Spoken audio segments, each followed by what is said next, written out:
गोरखपुर में वर्तमान समय में जो चुनाव हो रहा है, इसमें इंडिया गठबंधन से काजल निषाद लड़ रही है, जिसको समाजवादी पार्टी से है और इंडिया गठबंधन उनके सपोर्ट कर रहा है। जी आज हमारे भारतीय जनता पार्टी से सिटिंग एमपी हैं रवि किशन जी और बहुजन समाज पार्टी से जावेद सिमनानी जी। इस चुनाव को आप किस तरह से देखते हैं और कौन सी पार्टी यहाँ पर आगे होती हुई दिख रही है आपके नजर में? देखिए, आज की जो है पोजीशन है, जो सभा के हिसाब से अगर देखते हैं आप, तो काजल निषाद की सभा बहुत ही अच्छी चल रही है। लेकिन ये वक्त बताएगा, जीतेगा हारेगा कौन ये हम नहीं बताएंगे, ये जनता तय करेगी कि यहाँ किसको हमें जिताना है, किसको नहीं जिताना है। क्योंकि जनता ही जान रही है हम कितना परेशान है, किसकी सरकार है, क्यों परेशान है। ठेला खोमचा हटाया जा रहा है, घर गिराया जा रहा है, ये हम नहीं जानते, ये सारी जनता जानती है। जनता इसका जवाब देगी आने वाले 1 तारीख को। अगर हम नेता हो के हम कहें कि हमारी पार्टी जीतती है, तो ये अच्छी बात नहीं होगी, ये एक तरफा एक तारीफ की बात होगी। तो क्या हम माने कि रवि किशन के अगेंस्ट में काजल निषाद माहौल बन रहा है? बिल्कुल बन रहा है, 100% बन रहा है। तो क्या यहाँ पर जो मंदिर की परंपरागत सीट है, वो इस बार वो भ्रम टूटेगा? ये तो एक कहने की बात है। मंदिर की सीट इससे पहले भी रही है, उससे पहले भी आप संसद बदले हैं, कांग्रेस के भी संसद जीते हैं, तभी मंदिर की सीट थी। और आज भी मंदिर की सीट, अभी 18 का चुनाव हुआ है, तो एक निषाद पार्टी से आए हुए थे, जो क्या नाम था, परवीन निषाद साहब। 18 में नहीं, वो 17 में चुनाव हुआ था, बाई इलेक्शन हुआ था जी, जिसके अंदर परवीन निषाद सपा के टिकट पर लड़े थे और जीत गए। लेकिन उस वक्त परिस्थिति अलग थी, बीएसपी कांग्रेस सब सपोर्ट कर रही थी। इस बार बीएसपी अलग से लड़ रही है। बीएसपी इस वक्त अलग है, लेकिन इंडिया गठबंधन में तमाम से नेता इसमें शामिल हैं, बहुत से पार्टी के लोग शामिल हैं, वोटर शामिल हैं। अगर वो हट गई है तो आजाद पार्टी भी आपके साथ खड़ी है। किस मुद्दे पर चुनाव लड़ा जा रहा है गोरखपुर? ये सबसे बड़ा मुद्दा यहाँ का है बेरोजगारी। जो हमारे गोरखपुर में बहुत ही ज्यादा बेरोजगारी है, ठेला खोमचा वाले परेशान हाल हैं, उनका रोजी रोटी का जो एक जरिया था वो खत्म कर दिया गया है। उनको एक जगह मुहैया कराई जा रही है, तो उसका भी सही उपयोग नहीं हो पा रहा है। वहां भी पुलिस पहुंचती है, मार के भगा देती है। अगर हम आपकी बात माने तो माननीय मोदी जी का कहना पकौड़ा तलो वो रोजगार है, और आप भी ठेले की बात कर रहे हैं, तो दोनों तो समान बात हो रही है। तो दोनों सामान्य बात, लेकिन हम कह रहे हैं नेता इसका तो विरोध करते हैं। कौन नेता? पढ़े लिखे नेता नहीं, जो पढ़े लिखे हैं, उनका ये कहना है कि पकौड़ा तल वो बेरोजगार जो दे रहे हैं, वो पढ़ा लिखा जो शिक्षित रोजगार शिक्षित आदमी है, उससे कहते हैं कि आप ये पकौड़ा तलो, नाली से गैस बना पकौड़ी छानो। वो शिक्षित को बता रहे हैं कि आप पकौड़ा एक कारोबार है, इसको करो, चाय बेचो, नौकरी करना है, सरकारी नौकरियां हैं। आज किसी को भी सरकारी नौकरी मुहैया नहीं हो रही है, नौकरी की कमी भी नहीं है। नौकरी आज देना चाहे तो कई हजार नौकरी निकल जाएगी, लेकिन नहीं है। सब प्राइवेट नौकरी पे चल रहे हैं। किसी की तनख्वाह 10,000 है तो कोई 11,000 है। यहाँ अगर नौकरी होती तो पेपर लीक हो जा रहा है, तो नौकरी आएगी कहाँ से?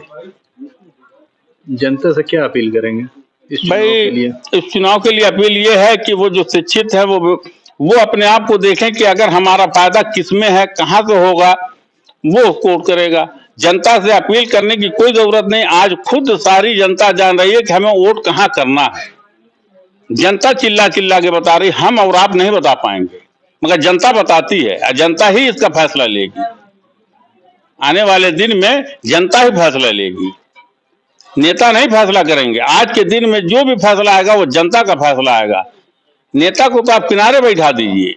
तो हम ये, अगर आपकी बात माने तो हम ये मान लें कि काजल निषाद यहाँ से जीत रही हैं? भाई हमको तो लग रहा है काजल निषाद जीत रही हैं।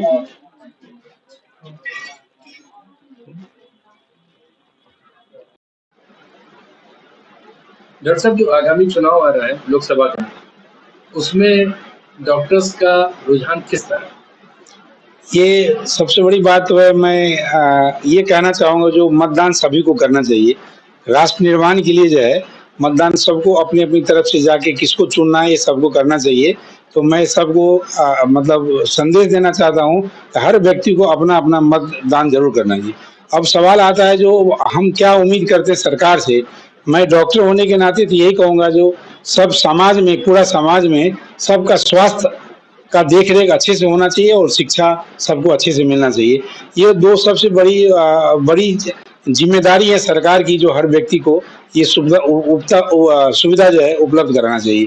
जैसे जो अभी जो मेडिकल के क्षेत्र में, स्वास्थ्य के क्षेत्र में जितने भी सरकारी अस्पतालें हैं, वहाँ पे सारी ज़्यादा से ज़्यादा सुविधा बढ़ाना चाहिए। जब हमारे प्रधानमंत्री कह रहे हैं जब सबको स्वास्थ्य हम अच्छी तरह से उनका देख रेख स्वास्थ्य के लिए किया जाए, पैसा भी ना लगे। जिससे उन्होंने कहा सीनियर सिटीजन को भी हम जो है आयुष्मान की तरह सुविधा देना चाहते हैं, जो 65 साल 70 साल से ज़्यादा उम्र के हैं।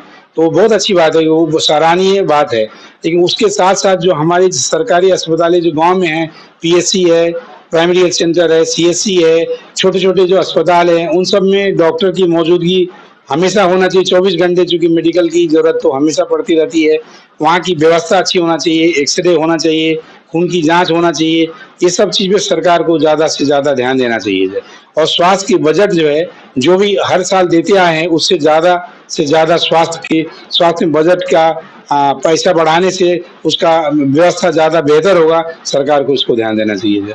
डॉक्टर होने के नाते मैं ये तो ज़रूर कहूँगा, आने वाली जो भी जिनकी भी सरकार बने वो इस पे ज़्यादा ध्यान दें और इसको जो है व्यवस्था करेंगे। डॉक्टर साहब, सरकार किसकी बन रही है?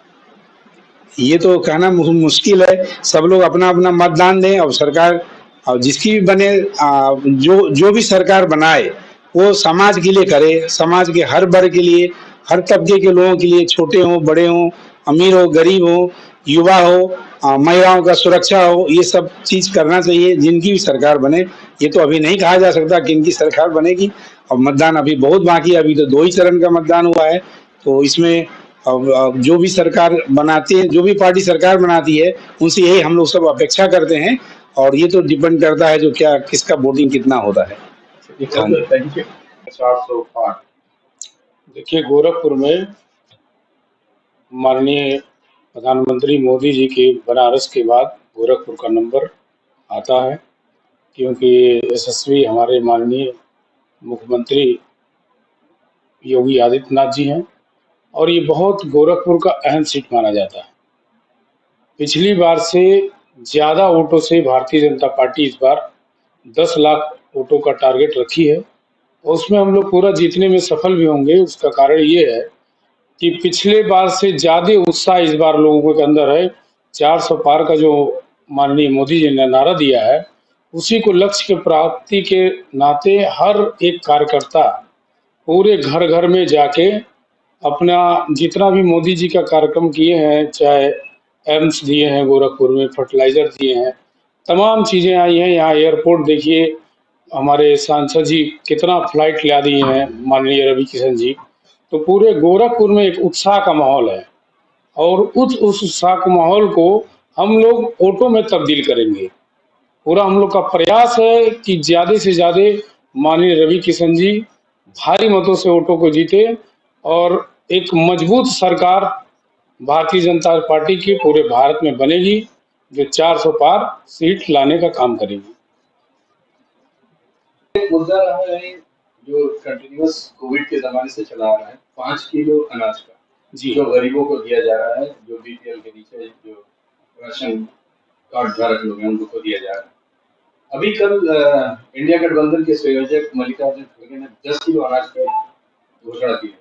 आप इसको कैसे देखते हैं? देखिए, कांग्रेस शुरुआत से सोच रही कि लालच दे के किसी भी तरीके से वोट ले लिया जाए।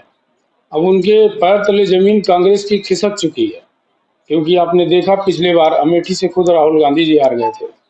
तो इस बार भी वो सोच रहे हैं कि एनडीए ने जो काम किया, माननीय मोदी जी ने जो काम किया, अनाज क्यों दिया गया, क्योंकि कोविड में देखिए सबका रोजगार ज़्यादातर जा रहा था।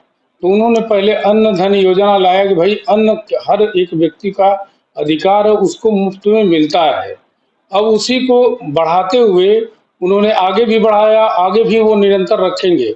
तो कांग्रेस को लगता है कि अब इसी से मोदी जी जीते हैं तो हमने डबल कर दिया, 5 की जगह 10 किलो कर देंगे। ऐसा नहीं है, मोदी जी के कार्यों से भारतीय जनता पार्टी आगे बढ़ती है और पूरा भारत, एक एक व्यक्ति उनका मुरीद है आदरणीय मोदी जी का। गोरखपुर का जो चुनाव हो रहा है उसके मुख्य मुद्दे क्या होंगे? गोरखपुर का जो चुनाव हो रहा विकास ही मुख्य मुद्दा है, क्योंकि हमारे परम पूज्य योगी आदित्यनाथ जी ने इतना विकास किया है पूरे प्रदेश में, जिसकी पूरी डिमांड पूरी दुनिया में आ गई कि अगर योगी जी हैं तो फिर मोदी जी के बाद योगी जी ही प्रधानमंत्री बनेंगे। इस वजह से गोरखपुर का विकास ही मुद्दा है और पूरे प्रदेश का भी विकास के नाम पे ही हम लोग वोट मांगे हैं। अगर थोड़ी सी बात कर लें बांसगांव की और थोड़ी सी बात कर लें सिद्धार्थ नगर संत कबीर नगर की, तो वहां पर भाजपा के प्रत्याशियों का विरोध हुआ है। देखिए कहीं कहीं लोग नहीं पहुंच पाए हैं तो कुछ विरोधी पार्टियां अपने लोगों से विरोध करवाती हैं। नहीं, आज अभी एक चला है कि सिद्धार्थनगर से सड़क नहीं तो वोट नहीं। सिद्धार्थनगर में काफी लोग नाराज हैं, ऐसा क्या माना जाए? क्यों? देखिए कभी भी कोई जानने की कोशिश नहीं किया कि कहाँ सड़क नहीं है। कहीं कहीं अगर नहीं सड़क पहुंच पाया तो कार्य योजना तो चली रही है, वहां भी सड़क पहुंच जाएगी। तो कुछ जो विपक्षी हैं तो लोग इकट्ठा होकर विरोध करते हैं। अब सीधे अगर विरोध करेंगे तो पार्टी को हो जाएंगे कि मैं समाजवादी पार्टी का हूँ, कांग्रेस पार्टी का हूँ, तो किसी पार्टी के न नाते होके उसी तरह विरोध करते हैं कि हम विरोध करेंगे तो माहौल बनेगा। ऐसा कुछ नहीं है। पूरे आप देखिए सिद्धार्थनगर, महाराजगंज, खलीलाबाद, गोरखपुर, बस्ती, देवरिया, सब तरफ पूरा विकास का लहर, पूरा जो 2 लेन था 4 लेन हो गया। आज पूरे गोरखपुर में देख लीजिए आप, चाहे बस्ती चले जाइए, देवरिया चले जाइए, हर जगह रोड बन रहा है और कोई ऐसी मुद्दा नहीं है।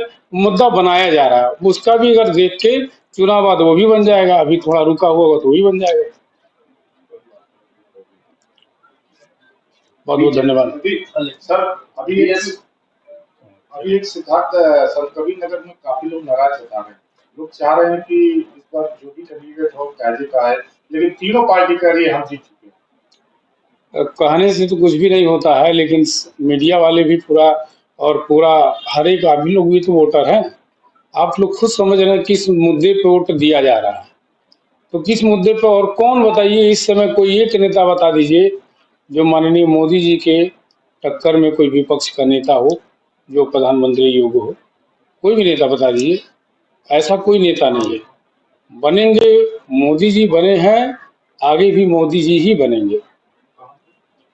अभी सिद्धार्थनगर की बात हो रही थी, आपने पूछा कहाँ पे नहीं बना है, तो वहाँ आपको थोड़ा सा बता दें। जी बताइए। विकास खंड बढ़नी के बगल में माधव नगर है, जो बॉर्डर का एरिया जो है, हाँ डुमरियागंज, बॉर्डर का एरिया समझ गए। डुमरियागंज में आता है। NH 730 बढ़नी पचपेड़वा मार्ग है, बिल्कुल बिल्कुल बॉर्डर एरिया है। वहाँ पर नहीं बना है और अभी तक नहीं बना है, जिसके लिए शायद अगर दिखाना चाहेंगे तो फुटेज यहाँ पर ये लोग एजुकेशन कर रहे हैं पूरा बैनर लगा करके कि मैं वोट नहीं करूंगा। और अभी अगर 4 फेज की अगर हम पोलिंग को देखें तो बहुत से ऐसी जगह पे हुए हैं जहाँ पर वोटों का बहिष्कार हुआ है। देखिए खासतौर से अगर हम बात करें कुछ जगह जहाँ पे भी है, जहाँ मान लीजिए हमारे समर्थक नहीं है या कुछ काम में त्रुटि है, तो उस काम का भी समाधान होता है ना। हर चीज का एक समाधान का रास्ता बातचीत से निकल जाता है। अब चुनाव का माहौल है तो उनका भी बाजार चलना चाहिए, कुछ विरोध तो होगा ही। बिना विरोध के अगर किसी का भी विरोध नहीं है तो अब जिंदा नहीं है। विरोध भी अगर हो रहा है तो उसमें कोई बुराई नहीं है। अगर विरोध हो रहा है तो बता रहे हैं, अपनी बात रख रहे हैं, उसी बात को हम लोग आगे बढ़ाते हुए जो कहीं छूटा हुआ है उसको पूरा करा दिया जाएगा चुनाव बाद। आखिरी सवाल है, बीजेपी का एक नारा है सबका साथ सबका विकास, अल्पसंख्यकों का रिप्रेजेंटेशन नहीं दिखता। आप संयोजक हैं, क्या कहना चाहिए? हमारे पीछे ही पूरे अल्पसंख्यक हैं, हमारे आगे भी कॉलोनी में पूरे अल्पसंख्यक है। रिपोर्ट में दिखता नहीं है, कहीं आपके कैंडिडेट्स नहीं दिख रहा है। नहीं कैंडिडेट की बात तो देखिए ये पार्टी नेतृत्व तय करती है कैंडिडेट कौन है कौन रहेगा।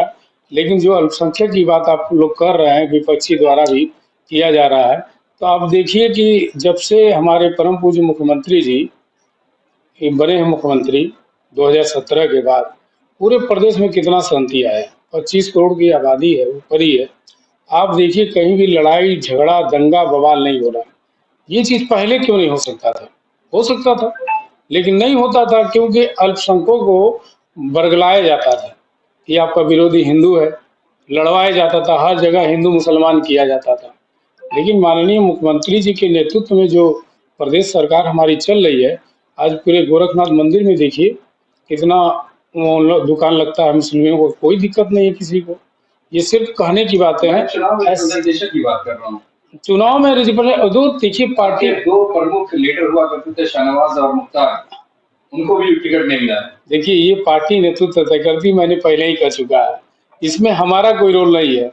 हम एक छोटे से कार्यकर्ता हैं जो गोरखपुर के महानगर का लघु उद्योग प्रकोष्ठ का दायित्व दिया गया है, उसका मैं निर्वहन करता हूँ।